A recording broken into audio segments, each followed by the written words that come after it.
Hey everyone, welcome back to another episode. If you guys joined me this past Wednesday, we had our prayer vigil online and it was very, very powerful. If you missed that, I encourage you to go watch that.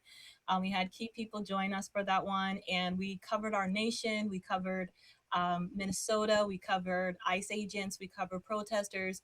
Every single thing within our nation, because we want our nation to be a nation walking in peace that has that spirit of wisdom and reconciliation marked within this nation. And so we covered our nation during that prayer vigil, and it was very powerful. So if you are at all struggling with prayer time or don't know necessarily what to pray when it comes to our nation as the Bible directs us to, I encourage you guys to watch that episode, and you can just join with us on that episode and agree in intercession for those different topics that we covered. So yeah, check that one out. Today's episode, though, is going to be very, very unique. It is purpose driven, and we're talking about the foundation of our nation because the foundation sets the premise for everything else. And so, the premise for this episode is strong families create strong communities create strong cities create strong states, and strong states create strong nations. So, we want our nation to be strong. We cannot skip the family. And if we want families to be strong, we cannot ignore faith, marriage, and especially fatherhood. This conversation is focused on men, fathers, future fathers, and men who are willing to take responsibility for the world around them. And my guest today lives this out. He is an author, ordained minister, speaker, coach, and podcaster. And more than anything, he's a man who believes encouragement, accountability, and faith in action can change lives. Yusef Marshall, also known as Mr. Yu. Welcome to the show. Thank you so much for being with me today. Oh, wow. Thank you for the introduction. Thanks for having me here. I appreciate it. Yes, it's awesome. So we both attend the same church, and he also leads worship. He has an amazing voice, in a prophetic, spontaneous worship as well. He just flows with whatever the Lord has placed on his heart for that time, and it's really incredible. So you can also check out northpalmchurch.com or .org, I believe, and there Yeah, I you'll think be able so. to see. Am I right? Northpalmchurch.org. To be honest with you, I'm not sure if it's .com or .org. Okay, I'm Now, gonna look now, it up, now I'm guys. wondering. I'm Well, like, this is yeah, my I church, don't know. y'all, but let me make sure. Okay, please That's give me kind of some grace. important. Now, we both fact checking right now. Northpalm.com. I'll pull I it up think and it's just, .org. I think it's .org. can we be sure Okay. now? Because now I Yeah, I'll feel double weird check. now. I'll double check. It is .org, it looks like. Okay, thank you, Okay, Mike. I'm like, okay, Mike so came it's from the just back. not Okay. .com. Okay, Yeah, okay. I'm like looking at. Okay, yes, it's North Palm. Actually, it's northpalm.org. Okay, so you guys can check out our church, Ah, and you'll see words, and you'll see worship there, which Yusef is also part of, and it's incredible. You'll see what all our church is about, and the prophetic move that's taking place, the many lives that have been transformed, and we love it. I love it. I've been going to our church for now 17, a little over 17 years, I believe 18 years now. It's transformed my life completely. Everything I've learned, from finances to getting my first car to saving to business to having my private life with the Lord, be accountable to the Lord, like all those things I've learned came from being connected to our body, and under the leadership of Pastor Mark and Patricia Estes. And so we're both underneath that leadership, and we understand the importance of that accountability, that discipleship, absolutely. and the community, because that's what trains us. That's what sends us out for our call. It's not just staying in the four walls, but it's being empowered in that walls to go out and do what the Lord has placed as an assignment for you to do, and to have that backing and to have that maturity or character, so that when you step into those places, you can represent Christ well. And yeah, we're very much about excellence and honoring, people, and loving on people and telling the truth and speaking the truth, and also being accountable and being corrected when Oh we yeah, need to. And so yeah, I've yes. been corrected many times. You know, Join the club. yeah, and you receive that because you understand that it serves a greater purpose, and it's to sharpen you. It's not to break you down, it's not to destroy you, but it's to sharpen you, so that when you're entrusted with more, when God puts things on you more or puts you in certain spaces, you have the character to be there, right? Not Yeah, just the yeah, skill, but the right. character. And so that's what our church is really big on. And Mr. Youssef is going to bring some incredible insight into what we're going to be talking about today, which is the foundation of our nation, which we're talking about fatherhood, we're talking about family, those two things. And he this area of his life is something that the Lord has stirred in him, has cultivated in him to be able to speak into this area, and he's helped many men to be able to grow in this area as well. And so let's start off first, Yusuf, before the titles and the platforms, who was Mr. Yu? Who was Yusuf Marshall growing up in Brooklyn? Ah, who was it? Complicated young fella. Latchkey kid. His mom worked 2 jobs and went to school the entire time he lived in her house. So he had his own key by age 10 or 11. He learned how to be independent really quickly. He was in a single parent household. So all the things that you would think would be a law or temptation for a young man, I experienced it. Gangs, drugs, cults. I was subject to all of those things in that time, but I had a deep desire to please my mother, so that helped me avoid a lot of things that I could have normally gotten into. But I was a strong-willed young man. I mean, I came from a household that was very, very deeply entrenched in education, so I was always a bookworm. I still am, I guess. I'm still a nerd to my heart, so I read a lot of books. I'm a researcher. I do a lot of personal work on myself, and I learned that from those times where had to be alone a lot of the times, and all I had was books and encyclopedias and dictionaries, and I just try to learn as much as I can. So I was always a big learner. But for me, outgoing person, which is not really the norm in that area in New York, but that's who I was. I was a friendly, neighborly person. I always wanted to serve people. Not sure where that even came from. My mother's like that, but everybody else in New York, in our area, in our neighborhood, was never like that. So I kind of came up being that kind of person, and I found out later on what the real reason was for why I was that way. It wasn't because of my environment geographically. It was more of a spiritual thing. So that's who I came up as. I was a pretty good young kid. I didn't get into too many scrapes. I was trying to keep level-headed kid for the most part. I was pretty smart. So, but in a nutshell, that's who I was before I began to evolve. Well, I love that you said that even from young kid, before you even got closer to the Lord, like you start to see now that the characteristics of who you are is not necessarily always a product of the environment, but it's the deposits that the Lord has placed in there since the beginning, since before you were even born. So it's like, Absolutely. because the Word of God tells us that before we were formed in our mother's womb, He knew us, right? So Right. basically everything, when God says new, it's not just like, oh, I know your name. It's everything, because the Word of God tells us that He knows the number of hairs on our head. Like He's very much Oh ingrained yeah. in the tiny minute details. So that's beautiful that you could pinpoint what God had placed in you that you definitely didn't see around you at the time. What do you think that your upbringing taught you, positively or negatively, about manhood, responsibility, and leadership? Um, it's kind of twofold. Great question, Iesha. I think the first part, I was in a religious household without question. My mother and her mother before her were deeply religious. That particular denomination was not one that I would say fed me. It was more about practices and rituals and duty and things like that. And it wasn't so much about presence and experience and relationship. So I I, I was in that, but I think it kind of caused me to crave more Hmm. because I always felt like there was more than just these little random things that made people decide if I was good or bad, morality type things, and not so much relationship and being intuitive when it comes to the spirit of God. So I feel like I was missing something there, but I didn't know what it was at the time.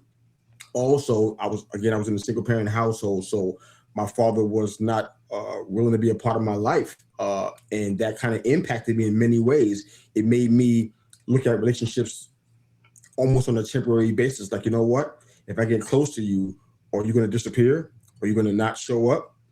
Am I going to turn around? You're going to be gone and never come back. So it made me distrust, you know, relationships that could have been fatherly in nature, or maybe some kind of mentorship, or just a friend that was older that knew more about the world. It made me not want to be so trusting to give myself to that, because I had some trust issues because of what was going on with my father. Literally, as a matter of fact, I chased him across the country trying to get an answer to just one simple question. Why don't you want to be here with me? So I found my way from New York all the way to California to just get the answer to that question. Why don't you want to be here with me? So why did you leave and never come back? Why did you ever call? And I spent many, many years of my childhood and even into some years of adulthood trying to get the answer to that question. So it impacted me because as a father of 3 daughters, now we got 6 grandchildren and 3 great-grandchildren now. Just found out we got another great-grandchild on the way. I struggled with trying to be a father. Because I'm like, how do you be a father when you don't know what it looks like? You only seen it on the Cosby Show. How do you know how to do this? I haven't had an example of that. So it was a long time struggle before I came into a deep relationship with the Lord, before I found that he was my father and the only father I really truly need at the end of the day. But I didn't know that at the time. So for me, it was a struggle to try to figure out what's a man supposed to be like, because TV says I'm supposed to be rough and tumble. I'm supposed to, if somebody offends me, I'm supposed to punch them out, or I can't cry. All the things that are these norms that people talk about that men are supposed to do. I believe that stuff. I didn't have any other countering example of it. So very complicated childhood, but I think I came out okay. Wow, that's beautiful. Wow. I feel like not only does that question is so loaded, but your answer is even more. When you look at your upbringing and what you did not see growing up, and trying to not repeat that pattern. In my own personal experience, not to dive too much into it, because I want more of what God's placed inside of you to come out during this time to help fathers and men and moms who have children and they're raising men, and even fathers as well. So when you look at the fact that you don't have that example in front of you, I think the one thing that I love about God is that he reaches us where we are, and he does what he can to pull us, and we have to say yes to him.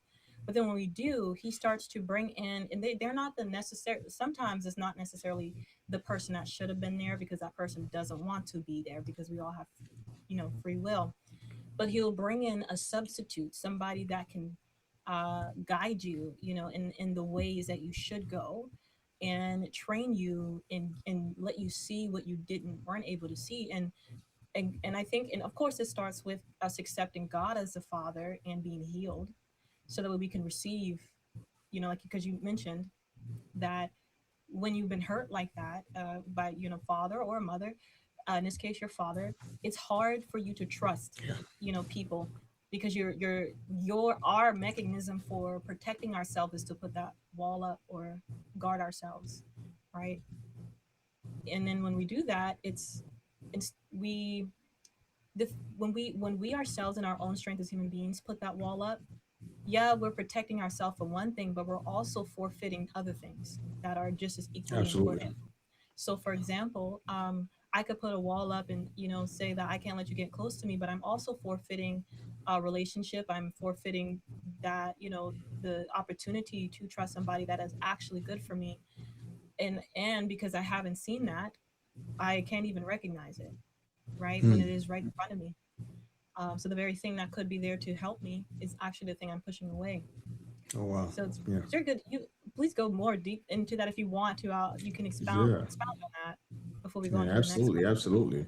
I mean, that's a real thing that you're describing right there. And being in areas, specific areas of ministry, and then just what I've learned through the coaching, my coaching journey, which has been about 27, 28 years or so. I see people who have 20, 30, 40 years of this kind of emotional baggage, and it's been left undealt with. I mean, could you imagine coming home from a long trip and all your clothes are still inside inside your bag, and you don't take them out and wash them and stuff? Could you imagine what that situation is going to be like when you finally open the bag? I mean, that's what happened spiritually to a lot of people. They have this baggage in it. It's not touched. It's a sore spot. It's sitting in the closet. They ain't going to mess with it. But it creates a stench. It creates a situation that can affect everybody in the household after a certain amount of time. And I just feel like, dealing with these things and being upfront, and it's something that men do struggle with. Transparency and open and honesty sometimes is weaponized against men sometimes in certain situations.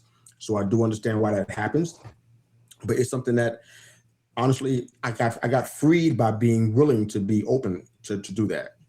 You were talking about having people around that kind of take the place of the person who didn't want to be there. Unfortunately, my story is not cherries and whipped cream. I didn't have that. I didn't have mentorship or a quote unquote father figure to speak of. There are people who may have tried, but their worst inclinations got the better of them, and they couldn't stay in that capacity. So I went through a lot of years never having that. I found more solace and more mentorship in books, and I learned a lot about myself through books than I did about somebody who was there to walk me through a journey. I didn't have an Elijah walking me through. I didn't have a Paul walking me through a journey. And I hadn't had that. Honestly, I've been in ministry this in a couple of months. It'll be 30, well, about 30 years almost. I've never really had that. So it's one of those things where I'm really learning how to be reliant on God the Father and for God to wear all the hats that He wears in my life, because I don't have any point of reference. You know what? This person did this. This is my spiritual father. He brought me through this. A lot of people have that. I'm not mad. I'm not envious. I'm grateful that you have that. But that's not my story. I really didn't have that a lot. And I think God knew exactly what He was doing in your life and how He would maneuver through that. Because the thing is, we also can't box God in. So yeah, he can use that, and then He can do it a different way, however He wants to do it. But the purpose is still there. For me personally in my life, I didn't have my biological father. My story is very strange, very unique. My mom was violated when she was 14, and then she got pregnant with me. And then it's okay. And then at 15, she had me. And I didn't find out who my biological father was until 2023, I believe it was. Wow. So I was like 30 something. Oh, I'm 34 now. So I was like 30, 32. Yeah, like about that. Yeah. Yeah. So, or yeah, 30. Yeah, 32, I think. So, and then finding out but before finding out who my biological father was, like I did have my stepdad in my life when I turned 9 up until I was like 15 years old, and he wasn't perfect, but he was what I needed for that time. And then I still had so much more to learn, because my stepdad, his father wasn't there for him. So there were things that he didn't know how to do, but he did his best. And I can only really say really good things about him, because he protected me. I grew up in the hood, and it was very violent, and there's a lot of sexual abuse and stuff. Thank God he protected me from that. It was just because of his name and who he was. People feared that. So like I say, he wasn't perfect. Like he was selling drugs and stuff, but people feared him, which is why I was always protected. And and he kind of took me under his wing like I was his own kid, and taught me school, that it was important. Even though he was doing crazy stuff, he was like, you're going to get an education, you're going to graduate. So there were good things that came out of that. And there were certain places he could take me that and then certain places he couldn't. And then when I came to North Palm, that's when things started to change, because first I accepted Christ in my heart as my everything, my savior, my father, my friend, everything. And he started to heal me. And then I think that's how I started to see that, like, the people in my life, Pastor Mark, Gene, at that time, they were men in my life that really had my best interest at heart. Like I remember Gene is another guy in our church, guys, and he's a leader in our church.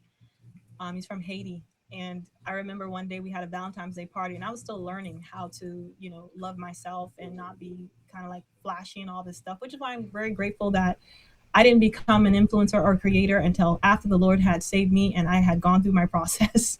Because before then, I was very, very much all about me. But So I remember we had a Valentine's Day party at our church, and I came to the church. I invited my cousin to go with me, and I was still in my process learning about God and learning how to dress nicely, because at this time I was still dressing provocatively. And I came to church, and I went to the mall with my cousin, and we were running late, so I just grabbed an outfit from a store that was a very provocative store that I would always bought stuff from.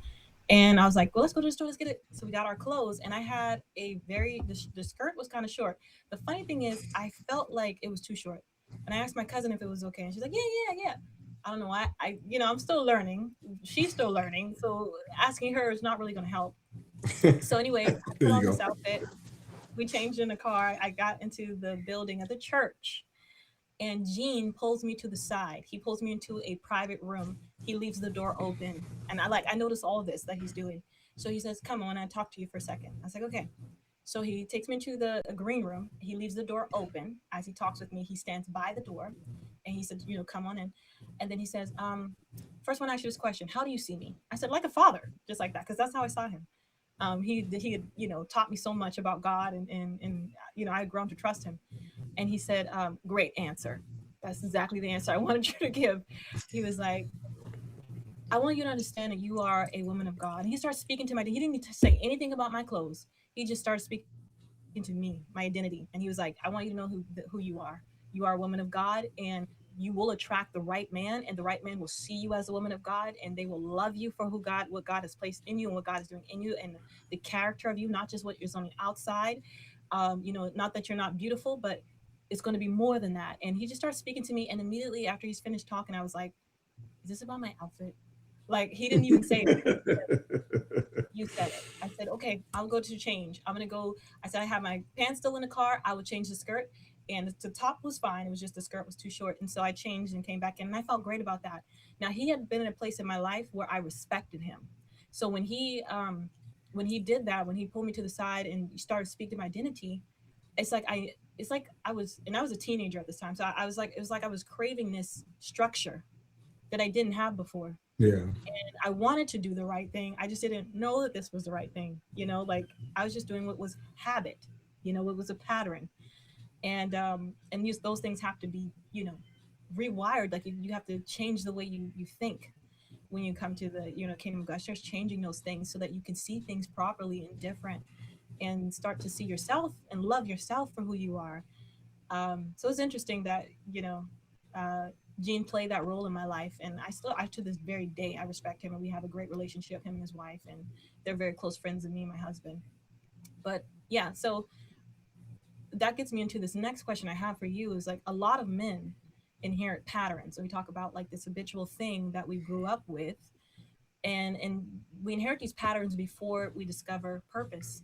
So looking Hmm. back now, how did your early life prepare you to eventually speak into faith, fatherhood, and leadership? How did early life influence the now? Hmm. Great question. I like it. I like it. Uh,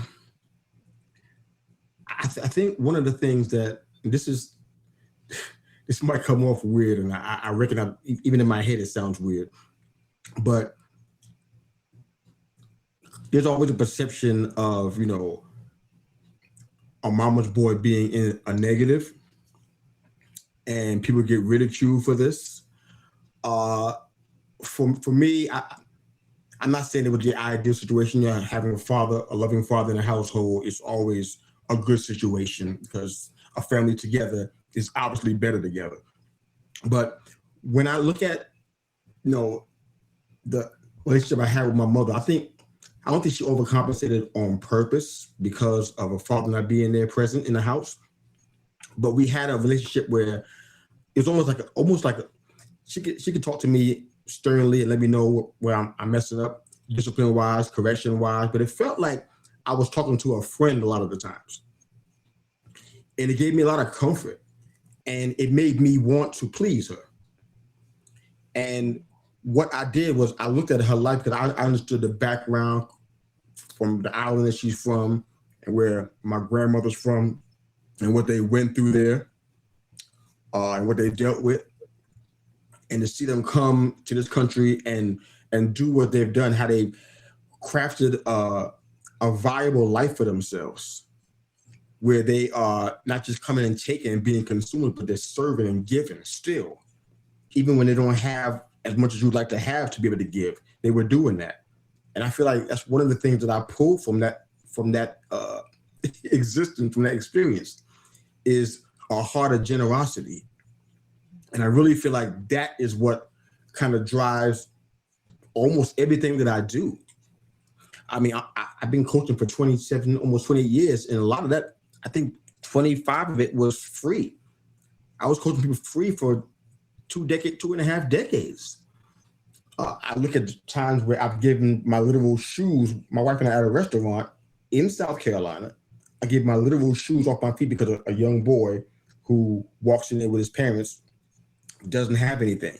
His shoes are just destroyed, barely on his feet. I'm like, why are you even out here with this?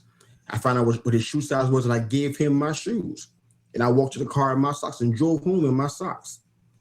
Every time I've given my little shirt or sweater off my back to give to somebody. I credit God for that overall, but my mom and my grandmother, they forged that kind of lifestyle of generosity. And I believe that's a big part in why I do what I do and why I reach out to people the way I do, how I treat men who are in similar backgrounds as myself. It's because I want them to have what I didn't have, if that makes sense. Yeah.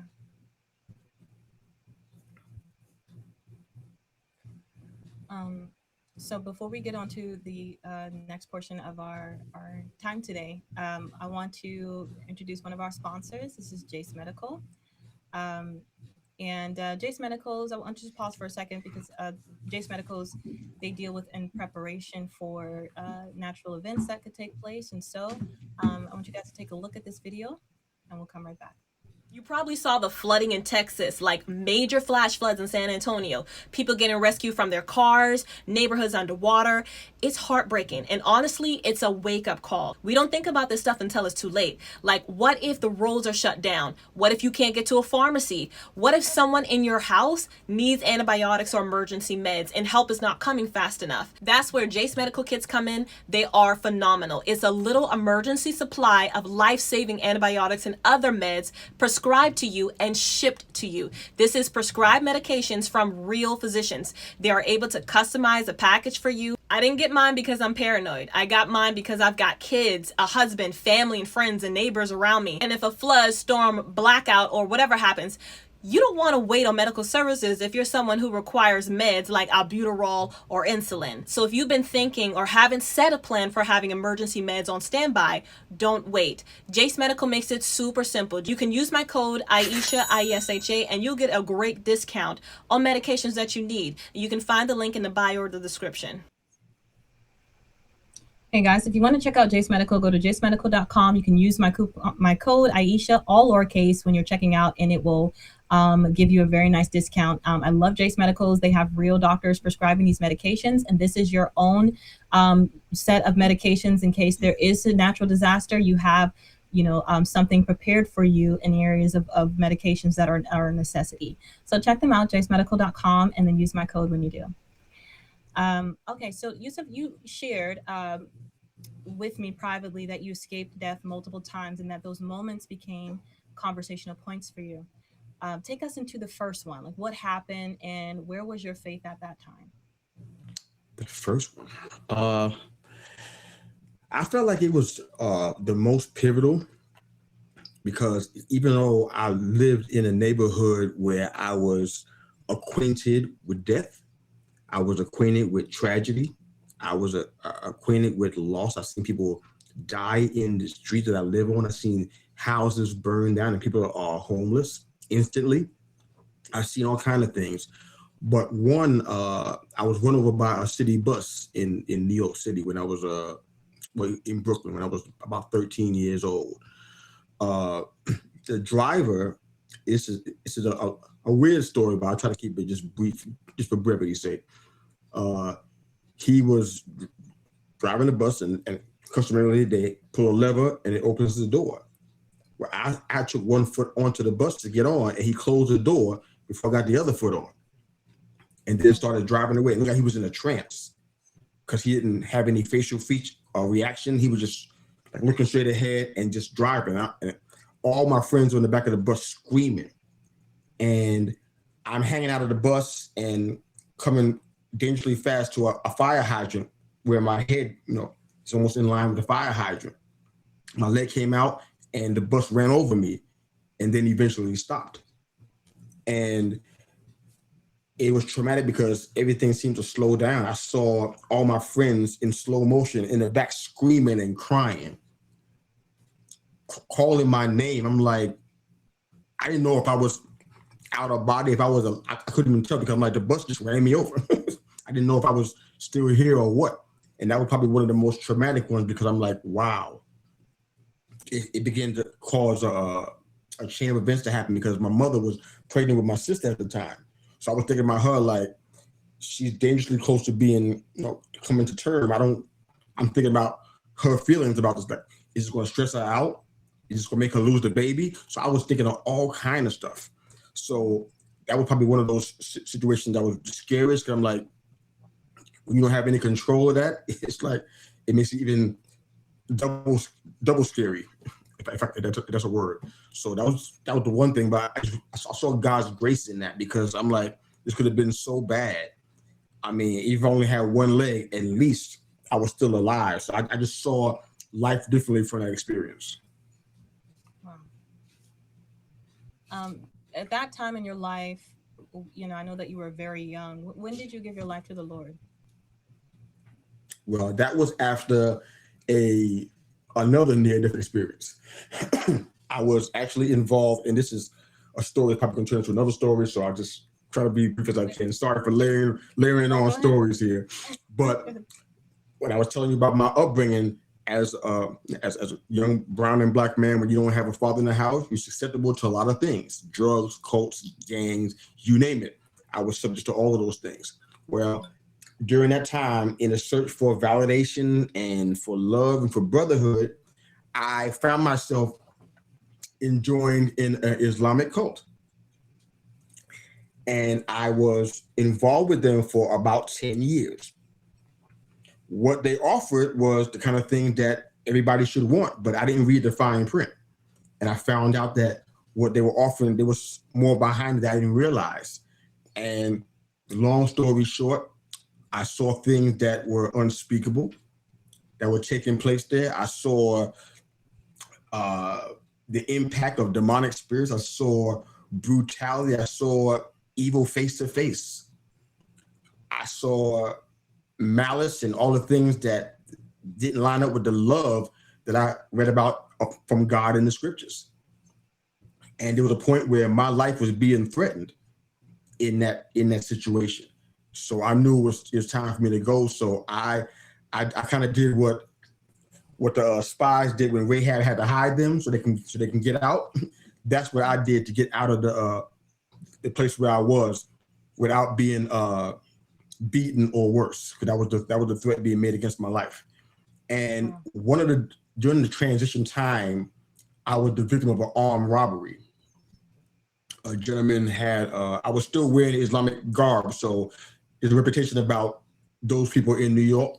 They run deep. So you miss it one, the whole community can be at your doorstep. It could be a thing. So it was a bit of fear and intimidation that was involved with that particular sect of Islam at the time. But I was actually still in my garb. Mentally, I think I was already out, but I hadn't fully transitioned out yet. And a guy came up from behind a tree. I was walking to my mother's house after working and put a revolver to my head, or close to my head. As far as my microphone is in my face right now, that's how far the gun was. I believe it was loaded. It was a revolver, so I think I could see that.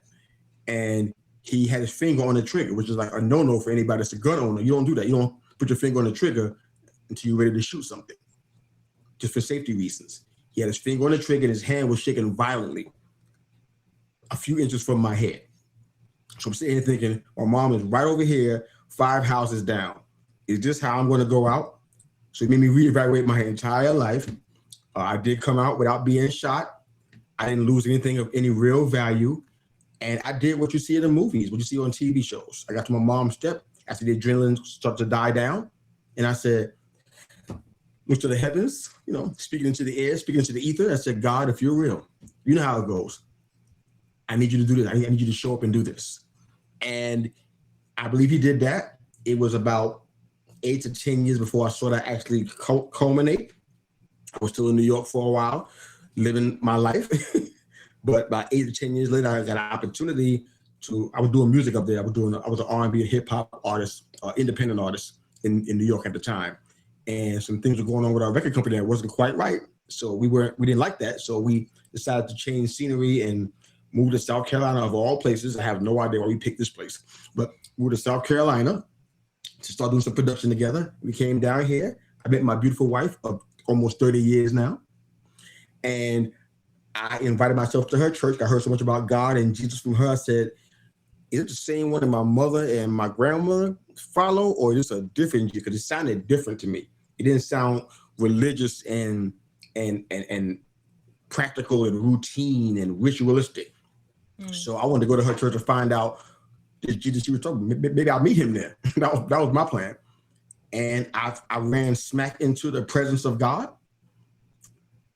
I would call it the fiery presence of God. I feel like I was on fire. And I was on my face crying on the floor. Service was going on, and I didn't see or hear anything that was going on. I was in a whole different dimension, if you will. And that's when I realized that not only did God answer my prayer, but he saved my soul. And that was the change that kind of changed everything and kind of sparked the person you're seeing now. That's so beautiful. I want to kind of hit more on the Islamic portion of your life. And correct me if I'm wrong.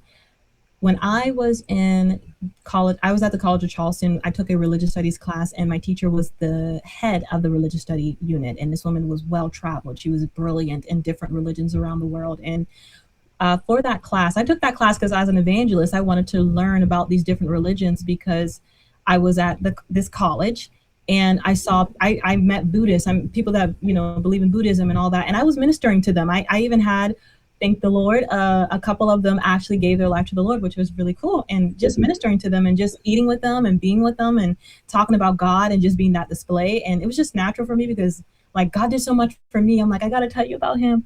And, you learn that, there's only one God, so you start, sharing that with people and, some people accept, some people don't. But when I was in this religious studies class, I took because I wanted to learn more about how I could reach many different people. And I also thought I would be a missionary too. I thought I would go Okay. When I was younger. So this woman, the funny thing is, I don't know how many people were Christian in that class.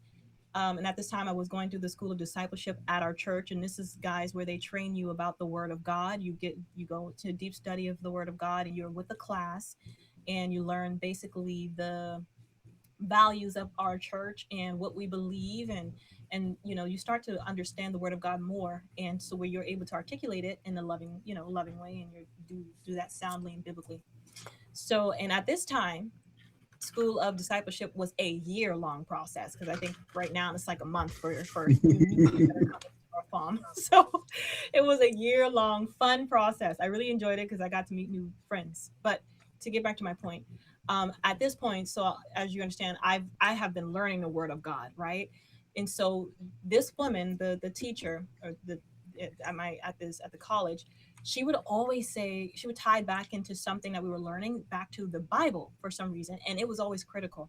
So one thing I remember her saying was, she's like, in Hinduism, or we were talking about different religions, she was like, you got to attain this or attain that. And then, in the Christian religion, for example, you can't have the knowledge of God. You can't know the knowledge of God. And I'm like, I would always challenge the things she would say because of what I learned at North Palm, and they encourage you at North Palm to read your Bible. You need to read it to know what Without it says. question. You need to Absolutely. do deep study. You need to understand the Greek, the Hebrew meaning. Like they are very big on that. And so like you just learn when you are in that environment. So I was like, raise my hand every single time to challenge her. And I said, that's not true because the word of God says that my people die for lack of knowledge. I said, so why would he tell us that if we couldn't obtain it? So, and then she would always be like, okay, let's talk about this. Why don't you come to my office? And I would go to her office and we'd always talk all the time. And I would always raise my hand every single time. And at the end of that class, I had people come up and were like, thank you so much for standing up, because they were all on mute. I don't know if it's because I don't know why, but I just could not, because I was like, don't put that lie out in the air. God wants us to know him. He wants us to understand things. But we had to study the Quran. And I remember I laid down, my Bible, because this is a part of the class. You have to study Quran, you have to study the Hindu books that she gave us, and all this different things. And you have to take tests on them. So I studied had to read the Quran, and I remember I said, God, I know that there's all these different things, and all these religions can sound to man as if they are the right thing. You need the Spirit of God to discern this stuff. So I said, okay, God, I'm going to lay down the Bible. I'm going to lay down everything I learned, and I'm going to ask you to speak to me, about this. And so I read through the Quran, and I got this feel, and this is why I want you to correct me if I'm wrong, of your own personal experience. But when you read the Bible, you can feel the presence of, it's different. You feel something. It's like you feel the presence of God. It's like a peace, and you keep reading, you start to, it's weird, it's just cool, it's just the Spirit of God. You just know something's different. When I read the Quran, it made me feel that I was having to like be in this place of self-righteousness, where it was more so ritual, like you said, ritual based, but more so like my performance and a set of rules, and like it was made, it felt man-made, because I had read the Bible, I understood the Bible, and I'd studied it, and then I had to read the Quran, and I was like, and it does. If you read it, you kind of feel like, and you don't read the Bible, it does feel like this is right, because per a human being, like there should be a set of rules, there should be a set of things that I have to do to obtain this. Like, whereas the Bible is like, it's your faith.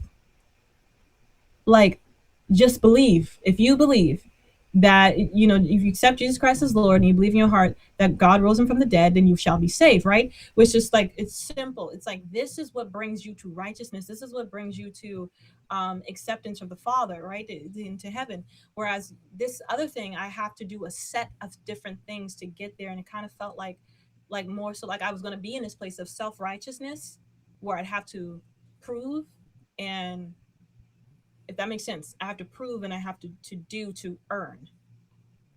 Uh, what are your thoughts? Because you've got more experience than me. Yeah, I don't remember the entire Quran, just to be fair, but I did read it. And like you said, when you read the Bible, because words are spirit, you are definitely picking up on the heart of the writer of the Bible. So that's fair. If you haven't experienced that, you don't know what you're missing. But in regards to the Quran, that's definitely something. I felt a couple of things when I read. I felt, like you said, kind of like it was a schoolmaster talking to me, telling me how to do these things. But for me, it felt like they were, even if I did those things, there's still a chance it might not be enough. Mm-hmm. And it kind of had to me, this is what I recall from many years ago. It had kind of an indefinite feel, like, do all this stuff, but there's still a chance that you might have to do more. It didn't seem to have finality to it. Wow.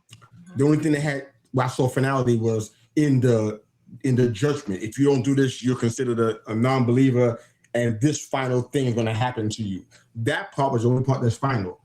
In the works and in the efforts to do this, I never got that. And the other thing I felt was frenzy.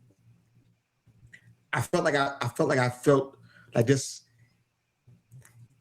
antagonistic is the only word I could think of to describe it. It's probably not the right word, but I felt like he was like a frenzied kind of feeling, and that's not.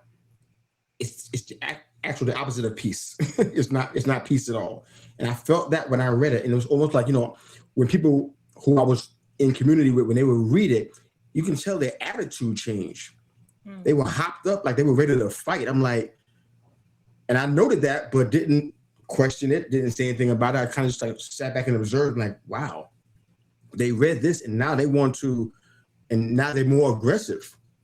So how can that be so? So I was just trying to understand what I was reading, but yeah, you're totally right. It definitely does have that feel to it when you read it. Wow. Yeah, thank you for breaking that down. I wonder, that kind of makes me wonder if this is the reason why many people get to this radical place. It's exactly the reason why. This is exactly why. It's honestly, and this is, to be fair, I was in one of 73 different sects of Islam at the time. Wow.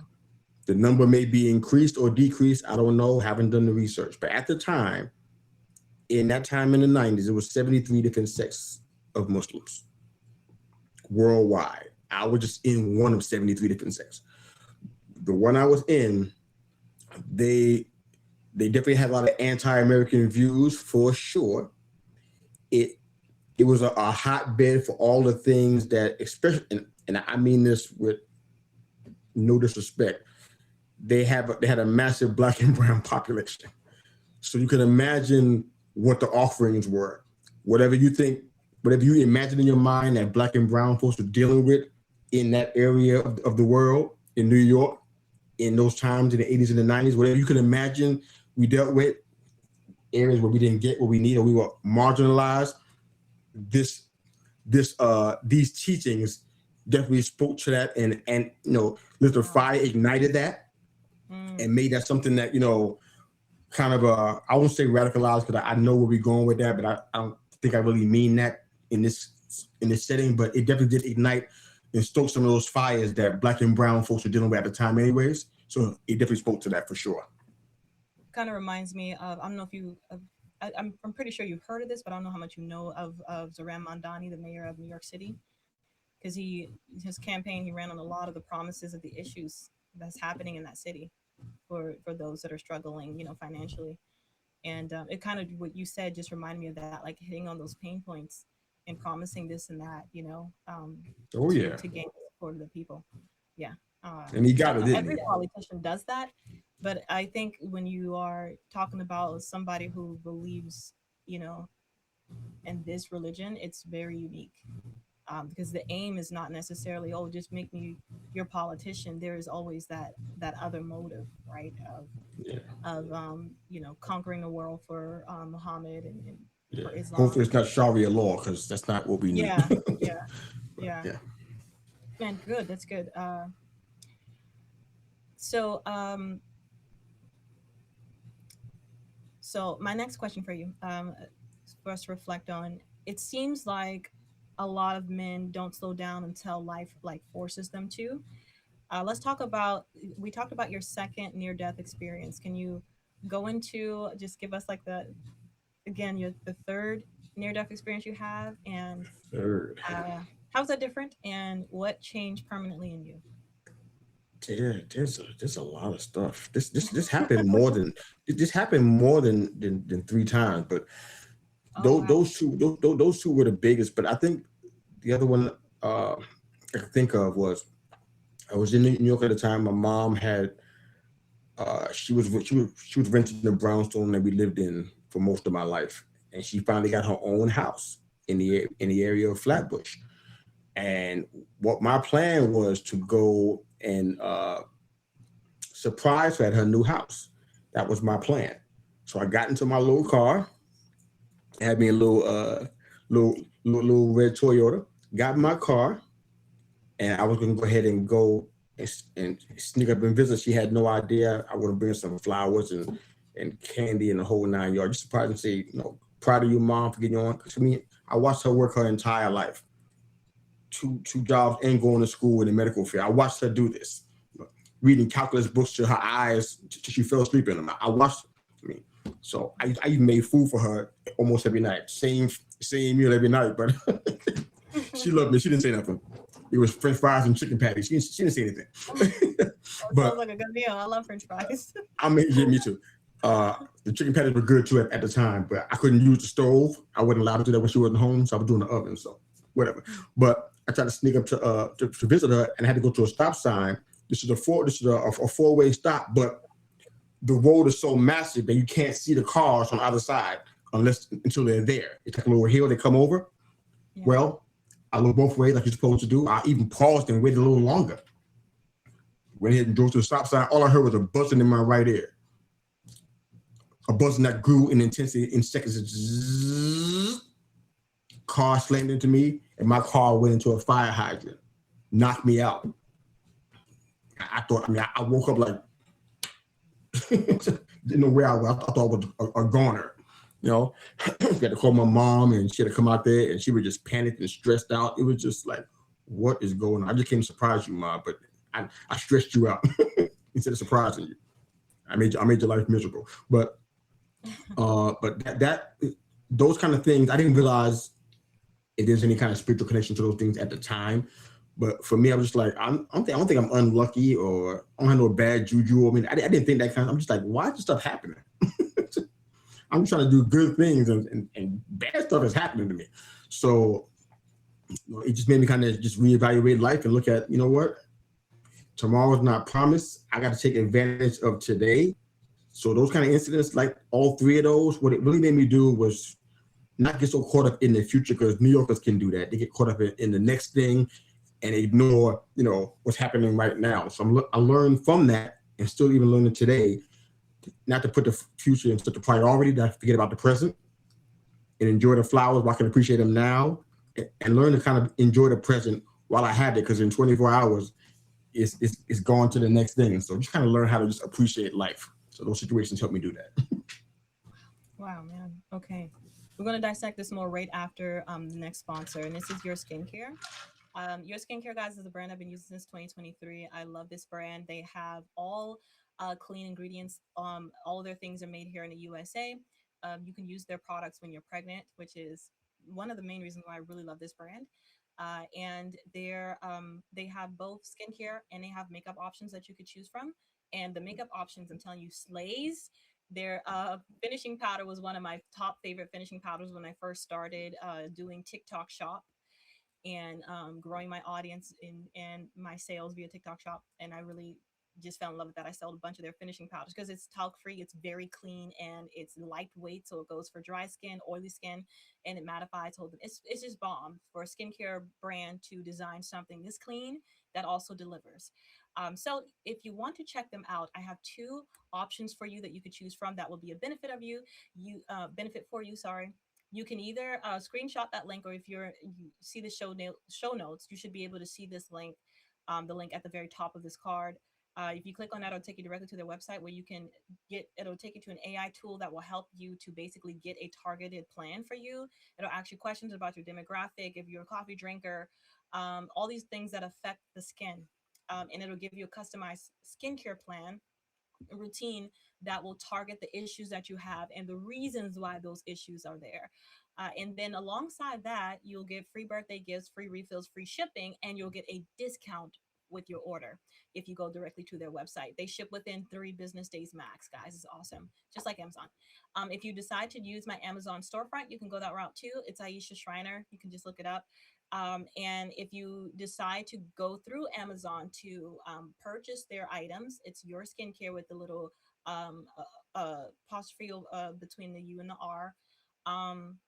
You can use the code Iesha15 off, and that'll give you 15% off. But that's the only perk you get for Amazon. Okay, it's good, but if you decide to go to the website, you'll get a little bit more. So it's up to you, whichever one you like to do. Shipping should not be an issue either way. Okay. All right. I know we're kind of getting to a close here, but I want to get into Noun Fatherhood, the pillar of family and strength. Yusuf, you wrote the heart of the stepfather and built family without a personal blueprint. And we just talked about that a little bit. You didn't even have mentors in your life. So, what did that teach you about intentional fatherhood? Well, in those days, my only example of a fatherhood was the Cosby Show, 1984, in the early to mid 80s. So I didn't have a lot of examples of that beyond the sitcom. And when I wrote The Heart of the Stepfather, this was in, I remember the year and the date. It's amazing, 2016. When I wrote that, I wrote it in 6 weeks, 194 pages. I would go to work at my government job, and I'd come home and I would write into the night. So I finished it and most of that 6 weeks were just editing and going back and proofreading. It was written long before in a month or so. But I was on fire. I felt like it wasn't just therapy for the people who were reading it who may have to deal with the whole father versus stepfather narrative, or just a narrative of what men would, how men are seen, how men are trusted in and experienced in today's time. So for me, I really felt like I needed to get therapy for myself because that book helped me and healed me as much as it did anybody else. So I felt like I had to write it because I heard from so many people who were in my position, or even maybe even in a worse situation where they had violence in the household and a lot of other things. And I didn't have a lot of that. It was just, I feel like it was a clarion call to the people who are doing fatherhood right. I, I joke about this, but it's not really a joke. It's kind of one of my, it's kind of a tongue-in-cheek kind of thing. When Mother's Day come around, it's a full court press. You see all of the commercials. You can't take your eyes off them. They're on every channel, no matter what you're watching on TV. You hear about it on the radio. Mother's Day deals, all kind of stuff. Father's Day coming around, you're gonna get a tool, a visor, or a hat made of macaroni. That's that's the pinnacle. And I felt like we were fight. I felt like I was part of a fight to serve marginalized men who are doing fatherhood right, and you never hear about it. You never hear about the stories of men who are taking care of their business, or you hear the outliers, people who are not doing it, who are abandoning their kids, not showing up for their kids, and just being horrible examples of what a father is. So I feel like that book was, at least that was my plan at the time. That book was a to be an eye-opening expose into what men are really doing that doesn't get talked about. There's a lot of men out here that are excellent fathers, and you never hear a word about it. So the book was designed to kind of open some eyes on that front. Short story. Do you think that society has lowered expectation for fathers or discouraged men from stepping fully into that role? Society? uh, I don't think society has lowered expectations. I kind of feel like society just has decided that it's not really relevant. It's not important. I seen it in the school system when I was going to do things with my girls and try to be a father, be attentive, go to PTA meetings and that kind of stuff. They just it was like we weren't relevant. And I seen that across the board. You know, mothers were the one that you talk to. The fathers are just there. They're just sperm donors, I guess you could say. Nobody even cares. So society's not even lowering the bar. They just don't seem to care. We seem to be non-existent. And I hear that from a lot of men that they kind of agree with that assessment. I love your desire to make sure that you put on notice what's not being reported, about the fathers that are actually doing it. Like at our church, I love that our church has a many different fathers, even those that are black, brown, because that seems to be the thing, which most black men are not in the homes. But when I look at our church, it's the culture is so different. I Yeah. remember when I went to when I was an educator with Heritage Community Services, and I would go to these different schools, and I remember I would talk about my husband and I, and he's white and I'm black, but I don't think about it like that. Like I'm not like, oh, my man is white. I love him. I'm glad you That's don't say yeah. I don't think about it that. like that. Yeah, he's white, but That's who funny. cares?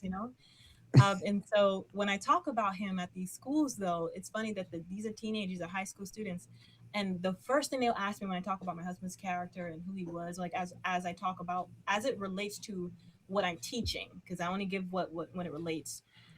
They're like, "What? Can we see a picture of your husband?" I'm like, "Sure," and I show them a picture, and they'll be like, "We knew it. He's white," and I'm like, Wow.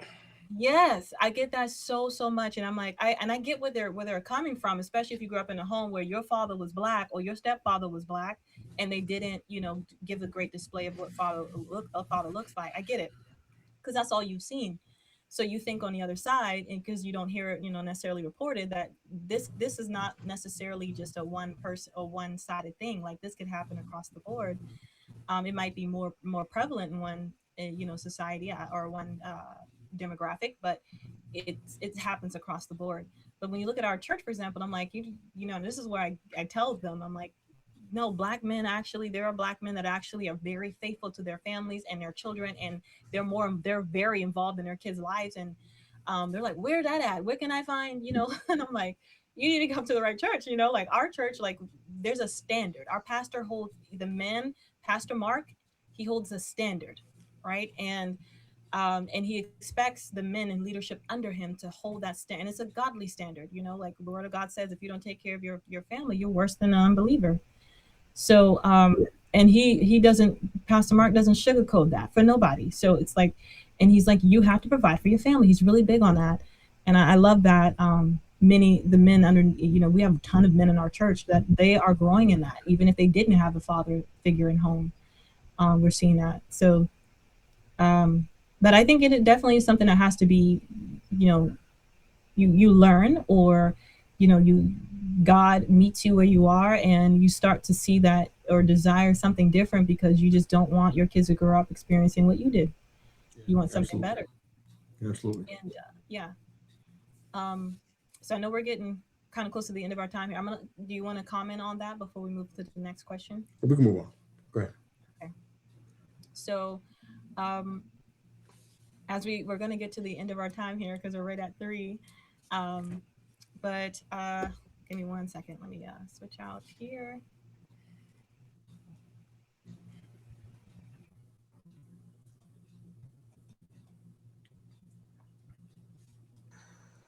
My laptop doesn't die on us. Oh, okay. Okay, there we go. We're good. We're good.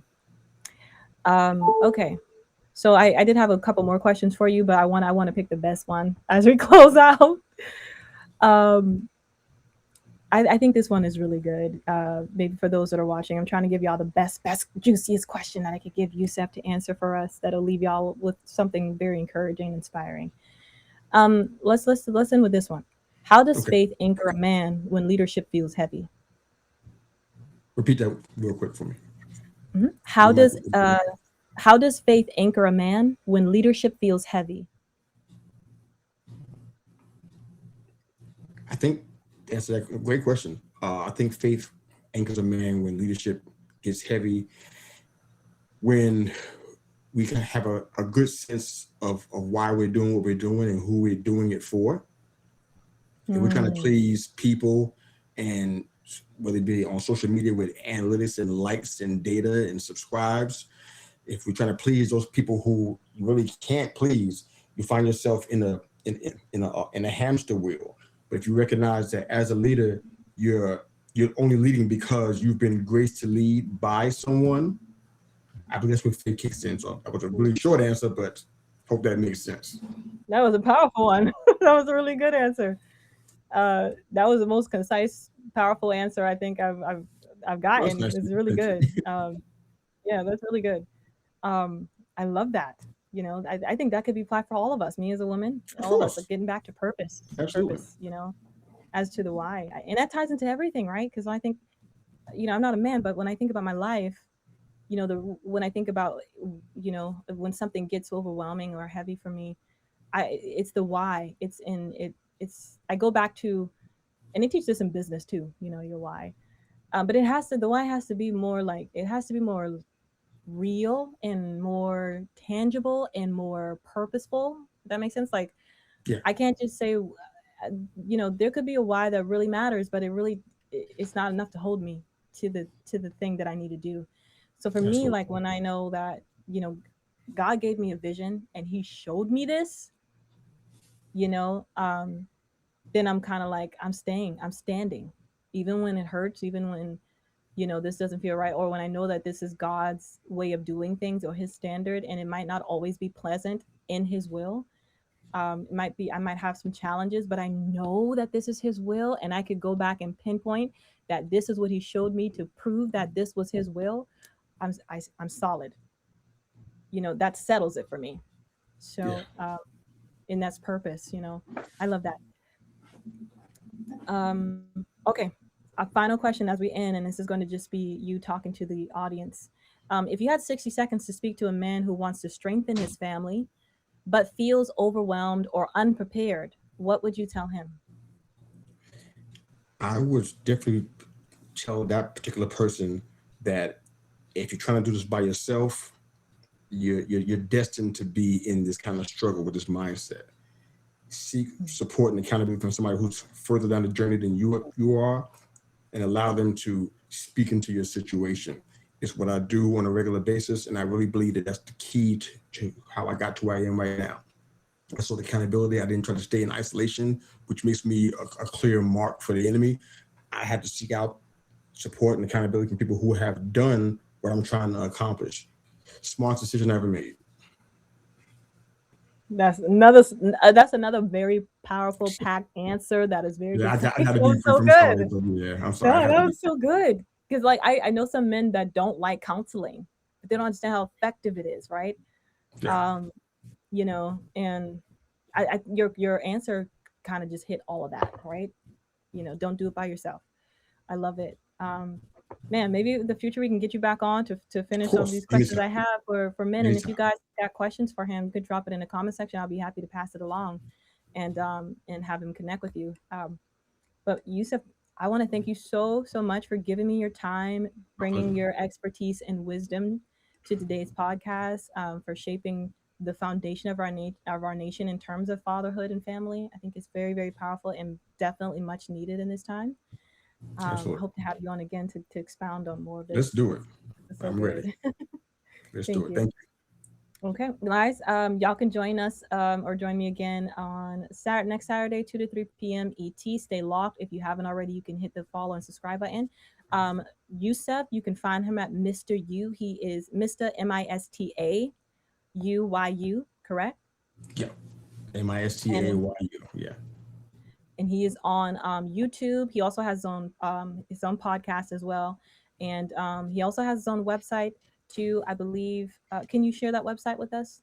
It's too long. I had to put it in the show notes. It's a super Okay, long website. Yeah. I can add it in the comment section for our show notes, guys, Will for do. everybody Will if do. you'd like to find more about his counseling and services and things that he offers and groups that he has to empower men as well. So yeah, Yusuf, I want to thank you so much for being with me, for My sharing pleasure. Thanks for everything. having me.